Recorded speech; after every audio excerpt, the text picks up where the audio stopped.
വിനോദയാത്ര കഴിഞ്ഞു മടങ്ങിയ കുടുംബത്തിന്റെ കാർ മരത്തിലിടിച്ചുണ്ടായ അപകടത്തിൽ ഗുരുതരമായി പരിക്കേറ്റ വീട്ടമ്മ മരിച്ചു. മമ്പാട് ഭീംപുങ്ങൽ സ്വദേശി മുസ്ലിയാരകത്ത് ഷാജഹാന്റെ ഭാര്യ സോണിയയാണ് മരിച്ചത്. കഴിഞ്ഞ ഞായറാഴ്ച പുലർച്ചെ 4:30 വണ്ടൂർ നടുവത്ത് അങ്ങാടിയിലായിരുന്നു അപകടം. മൂന്നാറിൽ പോയി മടങ്ങവേ നിയന്ത്രണം വിട്ട കാർ റോഡരികിലെ കൊന്നമരത്തിൽ ഇടിക്കുകയായിരുന്നു. ഗുരുതരമായി പരിക്കേറ്റ സോണിയയെ ആദ്യം വണ്ടൂരിലെ സ്വകാര്യ ആശുപത്രിയിൽ പ്രവേശിപ്പിച്ചു.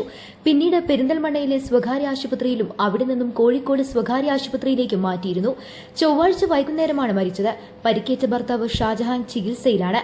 ഖബറടക്കം നിയമ നടപടികൾക്ക് ശേഷം ബുധനാഴ്ച മമ്പാട് പുത്തൻപള്ളി ജുമാ മസ്ജിദ് ഖബർസ്ഥാനിൽ നടന്നു. News bureau, Wandoor.